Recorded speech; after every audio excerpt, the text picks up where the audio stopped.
Morning, third grade. Yay, it's Friday. We've just about made it through our first week of doing online practice. Hopefully everything is starting to kind of make sense and work together for you. We are on 10.3 today, and we are looking at page 397 in your big book. So you can go ahead and go to 397 to follow along. That's the page number in your big book. We're still on time. We've been looking at how you write time, how you determine what time the clock says, if you're looking at an analog clock.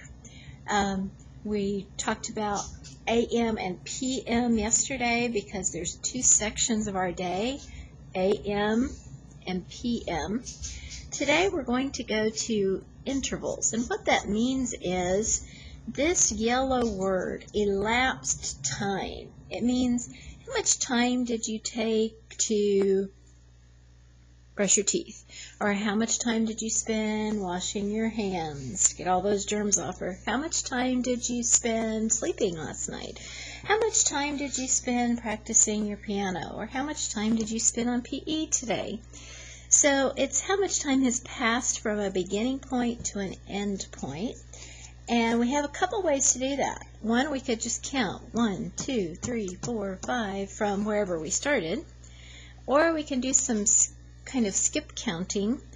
So let's look at this problem, and then we'll talk about those ways. We know that Alicia and her family visited the Kennedy Space Center, one of those places I would love to take you on a field trip if I could.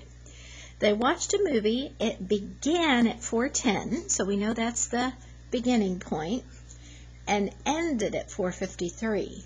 How long did the movie last? So to find the elapsed time, we have to figure out what time has passed from the start to the end. Well, we could just start at 4:10 and count by ones. Again, 4:11, 4:12, 4:13, 4:14, 4:15. That's going to take a long time to get to 4:53, and we might lose track and definitely lose fingers to count on. So one way we can do it is imagine this time is going on a number line. It's just moving forward. Here's our start time of 4:10, and we know that the end time was 4:53.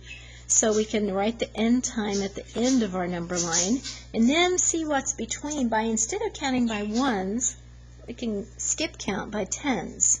That's going to be a lot quicker. So 10 plus 10 is 20. That takes us all the way jumping from 4:10 to 4:20, but we're not at 4:53 yet.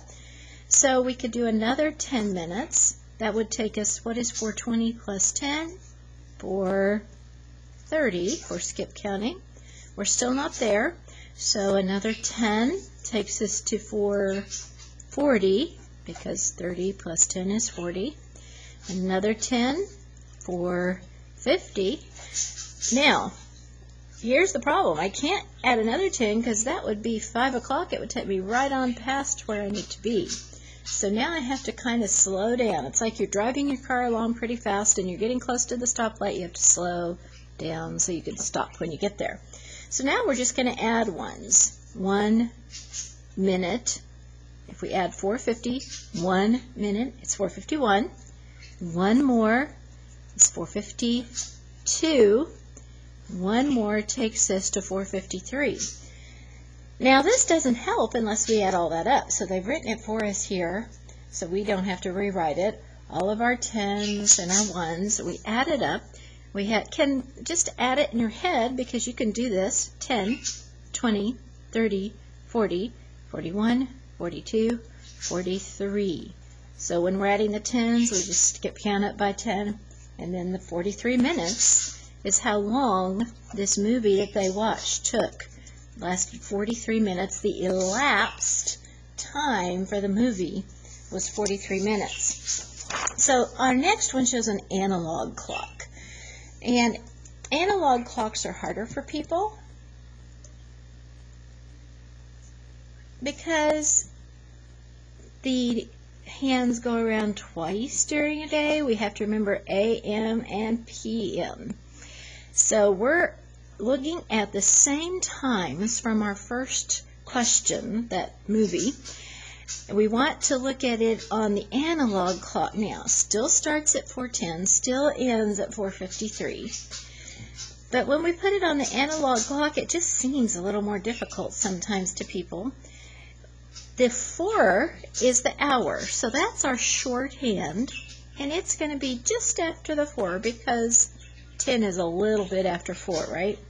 4:10. And then we have to imagine we're moving this minute hand from the 10 to the 53 on the clock. You get it focused again? So we start out with the minute hand, the long one, at 10. And you might go, whoa, that's at 2. Remember that the minutes are these little tiny tick, tick, tick, these little spaces. The 2 isn't counting those minute hands, those minutes. So when we think about minutes and we see a 2, we automatically have to remember that was 5 minutes here and 5 minutes there. 5 and 5 makes 10. So this is at the 10. We have to move it to the 53. They've already drawn this in. But a lot of times, I like to just say for kids, well, let's draw the minute hand where it needs to be as we go around. And so that's what we're doing here. See the little drawing? We're counting from here all the way to the 53. So we're going to count by 5s, and that's what this is. We're drawing it as we go. 5, 10, 15, 20, 25, 30, 35, 40, 41, 42, 43. So we have 43 minutes and we count it. Now, what if they hadn't put this nice little color here? Well, we would have had to put our minute hand on the picture so we would know how to count around the edge. We would have to figure out where 53 was and go ahead and draw our minute hand ourselves and then count between the 2 minute hands if they hadn't colored it in. Well, there's another way we can do time. We can simply say, okay, since the hours are the same, and that's the big part, we can only use this if the hours are the same. But in this case, 4:10 and 4:53, the hours were the same, so we can simply subtract. When we subtract, we always put the big number on top, and we always put the smaller number underneath. Otherwise, our subtraction will not work. And then we simply say 3 minus 0 is 3, 5 minus 1 is 4. And we got to the same place here, and on the number line at the beginning. So let's check this one out. At the bottom of the page, we are using a number line. We're going now to move from 10:05, so it's a different time, to 10:30. On a number line, we put the beginning number, or the smaller number at the beginning, and we put the bigger number at the end, and then we try to count by tens. So, from 10:05, if we count by 10, that takes us to 10:15, doesn't it? Because no tens, add a 10 takes us to 110. We add another 10, and we're adding this 10 to the tens place, so 1 and 1. We have 10:25. I can't add another 10, can I? Because if I had another 10, I would have 10:35, and I've got to stop before then. So then I just check and see what's left between 10:25 and 10:30. Well, from 25 to 30 is just 5 minutes, isn't it? So if I add these up, I have 10 plus 10 plus 5. I can write that down as an equation, 10 plus 10 plus 5. And it says here from 10:05 a.m. to our end time was 10:30 a.m. It's, how much was this? 15 minutes. So our elapsed time, our time that passed was 15 minutes. This is much quicker if, that huge, huge, huge, huge if, if the hours are the same. We cannot just subtract if our hours are different. So I've got the big number at the top, the smaller number at the bottom, but I can't take 0 minus 5, so I have to go back and regroup. When I've set up the regrouping, taken one of the 10s away and moved it over into the 1's place, I can do this. 10 minus 5 is 5, and 2 minus 0. And I added this wrong. I just saw that. You're probably at home going, oh, she added that wrong, she added that wrong, she added that wrong. Because 10 plus 10 can't be 10, can it? It has to be 20. I'm so sorry. You're usually here to catch it if I make a mistake, and now I'm on my own. You know, we all make mistakes, and it's okay to remind each other. It's okay for you to be able to tell me, except you're not here to tell me. So we're going to run through just these two because our video is really long this morning.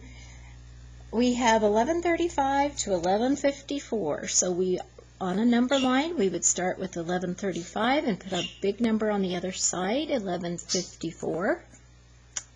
And then, if you want, you can start with a 5. If we add 5 minutes, that takes this to 11:40, right? 11:35 plus 5 is 11:40. Then we can do 10. 11:40 plus 10 is 11:50. I can't do another 10. I can't do another 5, can I? Because 50 to 54 is only 4. Now you're going to notice my spaces don't quite go with the numbers, because when you're doing a number line, you don't always know what your number is going to be next. So this space, this jump is kind of small, and this one's kind of big, but that's okay. We're just making sure we're jumping forward. We have 10, and 5 is 15, and 4 is 19 minutes. So 19 minutes passed. On this clock, we're starting at 4:20. We have our hour hand drawn just after the 4, our short hand. Our long hand for the minute hand, remember we count minutes by 5s, 5, 10, 15, 20. That's why 20 minutes is right here at this spot. We want to end at 5. So if we are ending at 5, I'm glad we're doing this one because this is where we would go ahead and write our other minute hand. The minute hand would be right up here at the top. Every time we get to an hour, the minute hand is pointing straight up to the 12. So that means we need to now count from here to here for our last time to see how far the minute hand moved around. That's when we start just going around with our little jumps around the outside of the clock, counting by 5s, because each one of these spaces is 5 little minutes. 5, 10, 15, 20, 25, 30, 35, 40. So we have 40 minutes. Okay, you can always come back and look at your big book when you get ready to do your assignment if you forget a little bit of how to do the number line, how to do the analog clock. Check out the explanation in your big book and just think carefully about where each, especially on the clock, where each one of these is, minute hand and hour hand. And remember, don't subtract unless the hours are the same. Have fun!